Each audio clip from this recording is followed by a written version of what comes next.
Pessoal, vamos lá, iniciando novamente os estudos sobre a Revolução Francesa. Desta feita, a gente precisa observar com certa cautela agora, principalmente antes de começar a revolução propriamente dita, o que é que a gente não pode esquecer quando se trata dos antecedentes da Revolução. E aí a gente vai ter o seguinte: primeiro, a França ela apresentava graves problemas financeiros. Primeiro destaque importante que a gente deve elencar. E isso se devia principalmente devido à participação em guerras. E aí a gente vai lembrar de que guerras estamos falando. Estamos falando da Guerra dos 7 Anos e da Guerra de Independência dos Estados Unidos. Foram dois conflitos extremamente custosos, e isso acabou comprometendo as contas públicas do governo francês. Também não podemos esquecer que a França tinha uma economia predominantemente agrícola. Aí vamos lembrar também que nós estamos falando de quê? De uma população em que 80% dela era formada por camponeses. Então, você passa imediatamente a imaginar que o processo de revolução industrial, por exemplo, não havia chegado na França. Temos também os crescentes gastos da monarquia. Cada vez mais, aquela nobreza enriquecida e os altos custos do Palácio de Versalhes, faziam com que as despesas francesas só se avolumassem. Enquanto isso, a arrecadação de impostos caía exatamente porque apenas uma das classes sociais, pagava impostos. Ok, beleza. Temos também uma questão importante que a gente não pode esquecer: as ordens privilegiadas. Lembrem-se que nós temos o clero e a nobreza como ordens que detinham direitos políticos. Eles tinham terras e não pagavam impostos. Então temos aí mais um fator gerador. Gerava muito descontentamento ao terceiro estado. Esse terceiro estado era formado por quem? Por camponeses, por sans-culottes e pela burguesia. Lembrando, pela média e pequena burguesia.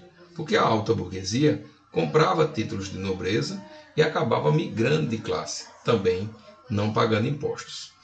Bom, essa galera é quem vai, baseado nos princípios do iluminismo, querer exatamente abolir a questão tributária injusta, porque duas classes não pagavam, e a participação política em relação à França, ao governo francês.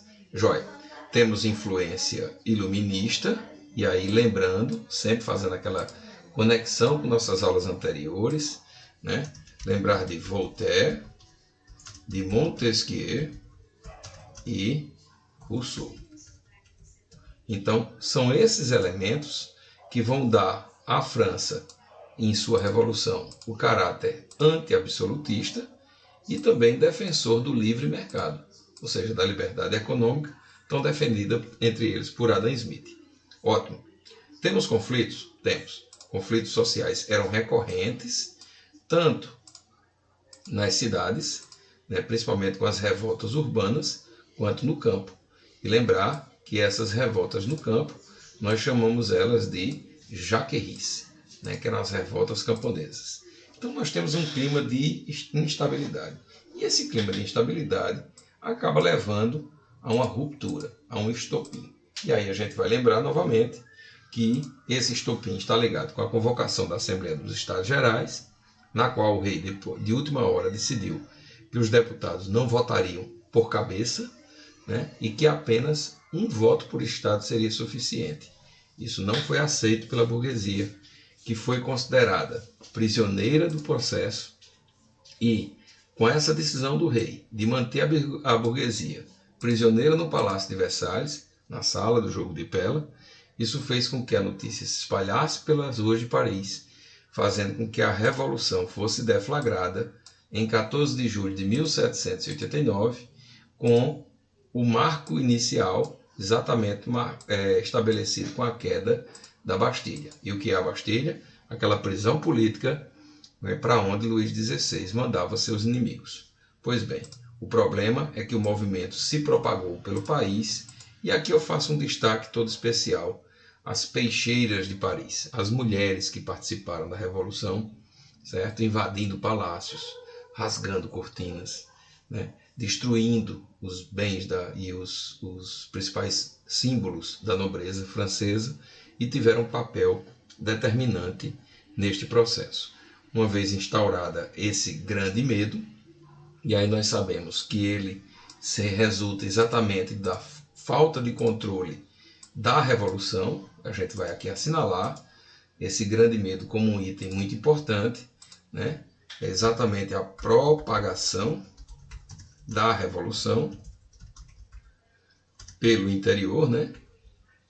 E essa propagação dessa Revolução pelo interior acaba obrigando o rei Luís XVI a convocar uma Assembleia Nacional Constituinte, ou seja, a França teria uma Constituição, né? E aí vem uma questão importante.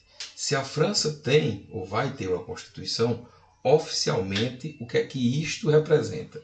Isto representa, como ponto marcante, o fim do absolutismo francês, né, à medida em que o rei passa a ter seus poderes, né, limitados. Então, a Constituinte será convocada, a Assembleia se reúne ainda em 1789, e antes que a Constituição fique pronta, certo? Porque ela só vai ficar pronta em 1791. Então a gente tem que ter esse destaque aqui importante. Antes que ela fique pronta, um documento que vai entrar para a história humana, certo? Como um dos principais documentos de direitos civis que nós temos e que é fonte de inspiração para constituições pelo mundo todo, será aprovado em agosto de 1789, que é a Declaração dos Direitos do Homem e do Cidadão. Essa declaração, que inclusive também é base para a atual Declaração Universal dos Direitos do Homem. Pois bem, ela traz alguns artigos importantes e vale a pena a gente entender, dentro desses artigos, os princípios iluministas que o regem. Então vamos lá. Podemos ver nesses artigos, vamos lá. Os homens nascem e vivem livres e iguais sem direitos. As diferenças sociais só podem ser fundamentadas no interesse comum. Ou seja, um dos princípios iluministas é que o direito natural e o direito civil agora estão igualados. Todos são iguais perante a lei. O artigo 2 diz assim: o fim de toda associação política é a conservação dos direitos naturais imprescindíveis ao homem. Esses direitos são a liberdade, a propriedade, a segurança e a resistência à opressão. Ou seja, é exatamente aquele escopo que garante, independente da política, o que chamamos de direito natural. Ninguém pode invadir o que é seu, ninguém pode tomar sua liberdade. O Estado deve garantir sua segurança, certo? E ele não pode lhe oprimir. Então, assim, veja que esses pontos, eles são determinantes para a gente entender, inclusive, e fazer uma ligação com aqueles documentos ingleses dos direitos civis. Eu peguei apenas alguns artigos. Um princípio de toda soberania reside essencialmente na nação. Nenhuma instituição, nem nenhum indivíduo pode exercer autoridade que não emane expressamente dela. Ou seja, olha um princípio de Rousseau aqui. Todo poder emana do povo. E nenhum homem, nem o rei, deve ter poderes acima dos interesses do bem coletivo, da própria nação. A liberdade consiste em poder fazer tudo que não prejudique o outro. Assim, o exercício dos direitos naturais de cada homem tem como única baliza a que assegura aos outros membros da sociedade o gozo aos mesmos direitos. Ou seja, nós estamos, né, aqui estabelecendo que ninguém pode mais do que ninguém. Nenhum homem pode ser acusado, preso ou detido, senão assim determinado pela lei e de acordo com as formas que ela prescreveu.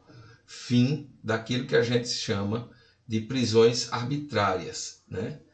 Ou seja, o rei agora não podia mandar, pelo simples fato de discordar dele, ninguém para a cadeia. A lei só deve estabelecer penas estritas e evidentemente necessárias, e ninguém pode ser punido, senão em virtude de uma lei estabelecida e promulgada anteriormente ao delito e legalmente aplicada, certo? Ou seja, tudo corre segundo a lei. Ninguém pode ser perseguido por suas opiniões, mesmo religiosas, desde que sua manifestação não atrapalhe a ordem pública estabelecida pela lei. Fim, certo, daquelas imposições em relação à religião. A livre comunicação dos pensamentos e opiniões é um dos direitos mais preciosos do homem. Todo cidadão pode, portanto, falar, escrever e imprimir livremente, embora deva responder pelo abuso desta liberdade nos casos determinados pela lei, ou seja, quando ele fere o direito do outro, ou seja, a liberdade de expressão. Ninguém pode mais, certo, lhe impedir de fazer aquilo que você deseja, desde que isso não fira o direito do próximo. São vários artigos. Eu aconselho todos lerem, porque é um dos documentos mais bonitos que a Revolução pôde produzir. Pela sua beleza iluminista, pelos seus pontos que nós podemos observar, certo, do iluminismo francês, que servem de exemplo e de inspiração para tantas cartas constitucionais no mundo. Pronto. Uma vez preparada essa Constituição, o que é que nós temos que entender? A carta fica pronta em 1791, ou seja, agora a França tem oficialmente uma Constituição, e ela vai trazer princípios bem interessantes. Igualdade jurídica de todos os cidadãos franceses. O único ponto que mancha esse documento é a manutenção da escravidão nas colônias francesas. Ou seja, a igualdade era para os franceses, não para quem os franceses dominavam. Completa liberdade de produção e de comércio e proibição de greves de trabalhadores. Ou seja, é uma lei iluminista, é uma lei burguesa, mas proíbe o povo de se manifestar por seus direitos. Ou seja, nem tudo aquilo que a gente prega dentro do lema francês, que é tão clássico e tão conhecido, liberté, fraternité e égalité, de fato foi realmente dessa forma, tá? Liberdade de crença religiosa e separação entre o Estado e a religião. Ou seja, o Estado francês passa a ser laico. E temos aqui um ponto que contempla Montesquieu, que é exatamente a divisão dos poderes em legislativo, executivo e judiciário, né? E, infelizmente, mais um ideal burguês. Foi estabelecido um voto censitário, ou seja, o voto era pela renda. Ou seja, a Revolução é literalmente burguesa. E uma vez que a Constituição ficou pronta e o rei pega a Constituição, lê a Constituição e vê que seus poderes estão completamente diminuídos por este documento, o que é que o rei deseja fazer? Ele aceita a Constituição, né, para poder parar o movimento e a rebelião. Mas agora ele começa a conspirar contra a Revolução. Ele manda emissários aos países vizinhos, onde existiam reis absolutistas, tanto na Prússia como na Áustria, né? E ele convoca esses reis a formar um exército e a invadir a França, para que o rei Luís possa restabelecer o seu governo e, consequentemente, o absolutismo. Ou seja, o rei estava fazendo parecer para os franceses que aceitava o documento constitucional, mas por trás conspirava contra o seu próprio povo, né? Fazendo com que essa conspiração levasse à reunião de fato de um exército austro-prussiano, né, que chegou inclusive a invadir a França. A gente já chega nisso. Confiante que sua estratégia daria certo, esse rei, em julho de 1791, fugiu da França. Na verdade, ele tentou fugir, né? Ele tenta fugir, mas ele é preso na fronteira com a Áustria, né? E a prisão dele, né, acaba sendo uma grande surpresa, porque ele estava vestido com a roupa real por baixo de um sobretudo, de uma roupa que parecia ser de um camponês, e uma das guardas de fronteira desconfiou daquela carruagem que vinha tão rápido e numa hora inconveniente para se deixar o país. E quando os caras olharam para dentro, lá estava o rei e sua esposa Maria Antonieta.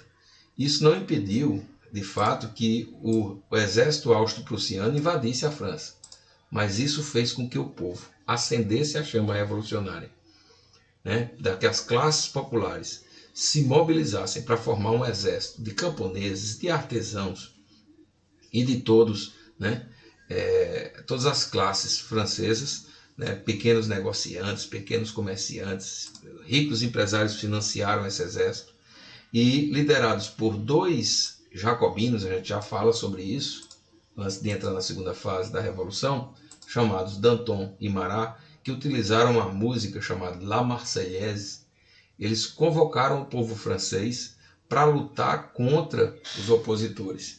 E a invasão no mês de julho, que até começou com vantagem para esse exército austro-prussiano, em 20 de setembro, o jogo mudou de lado e o exército formado por franceses, do povo francês, expulsou a tentativa de contra-revolução, né, conspirada pelo rei Luís XVI com os reis da Prússia e da Áustria, né? A família real será considerada, daquele momento em diante, traidora do povo francês, né? Eles vão ser retirados do Palácio de Versalhes e vão ser recolhidos a uma prisão extremamente confortável. Eu vou mostrar porque parece tão irônico que a gente não chega nem a acreditar direito, né? Ele vai se refugiar no Palácio das Tulherias, que era um antigo palácio de governo antes de Versalhes ficar pronto e que hoje serve de museu para o Louvre. E aí, quando você olha o tamanho do Palácio das Tulherias, você percebe que prisão agradável o rei Luís XVI. Deve ter reclamado porque o palácio era um pouco menor do que o Palácio de Versalhes. Aliás, um pouco não, bem menor, né, do que o Palácio de Versalhes. Talvez ele tenha achado um pouco ficar fofinho e tal, mas assim mesmo ficou muito bem estabelecido. Mas essa paz dele aí, como prisioneiro do povo francês, enquanto a monarquia caía na França, logo vai passar. A gente vai entender depois na sequência. Aqui é uma das pinturas que mostram quando o rei é conduzido de Verani, a cidade onde ele foi preso, em direção a Paris, né, os filhos, a mulher chorando, aquela coisa todinha. E de fato isso representou um marco importante. Que marco é esse? Neste momento, a monarquia francesa estava acabando. A alma que a gente ainda vai ter momentos em que você vai ver lá na frente de Napoleão que ela volta. Mas naquele momento, essa monarquia estava acabando. E a república estava sendo proclamada. Esse período que nós vamos ter entre 1792 e 1799, né, durante a Revolução Francesa, e depois, entre 1799 e 1804, quando Napoleão se autoproclama imperador da França, nós teremos aquilo que chamamos de fase republicana. Tá? Então essa aqui, entre 92 e 99, é ainda dentro da Revolução Francesa, enquanto essa de 99 a 804 é dentro da era napoleônica. Né? Então, é preciso a gente separar bem direitinho as coisas para que você não se confunda com o processo, tá certo? Então, estamos assim, oficialmente, nesse momento da Revolução Francesa, acabando a fase da monarquia constitucional e estabelecendo assim um modelo republicano. E logo que esse modelo republicano se estabeleceu, é preciso que a gente entenda, para conseguir compreender com facilidade e sem preocupação as fases seguintes dessa revolução, como os partidos políticos que foram criados aí com a República vão se dividir agora na composição francesa. Nós teremos do lado direito, e aí é onde nasce essa questão de direita e de esquerda na política. Do lado direito, nós teremos os girondinos, que vão representar os profissionais liberais e a classe média. É o que a gente chamaria de pequena e média burguesia. Tá? No lado esquerdo, nós teremos os jacobinos. É uma classe média baixa, ou seja, elementos da pequena burguesia e de proletários. Ah, mas você está dizendo aí que tem classe média para cá, classe média para lá. É porque eles defendiam interesses muito diferentes. Tá? A gente vai chegar ainda nessa parte aí. Sentavam lá na parte mais alta os representantes dos sans-culottes, os deputados que representavam as camadas mais baixas da sociedade. E eram chamados de grupo da montanha exatamente porque eles sentavam na parte de cima. Enquanto na base, né, de todo o parlamento francês se sentava a turma da planície ou do pântano, que era representada pela alta burguesia, ou seja, pelos ricos industriais, pelos banqueiros e aqueles que no começo não estavam muito interessados na revolução. O que é que você vai perceber aí, para a gente encerrar essa aula de hoje? É que tanto girondinos como jacobinos e montanha, eles representam metade do parlamento francês. Então eles não têm maioria em momento nenhum. E vai ser muito marcante a participação do grupo em verde aí, ó, o pessoal da planície. Eles serão fiel da balança nas próximas duas fases da Revolução Francesa que vamos estudar na próxima aula. A República Girondina, a República Jacobina e posteriormente a fase final com o Diretório Francês. Tá joia? Um abraço grande e a gente se encontra na nossa próxima aula.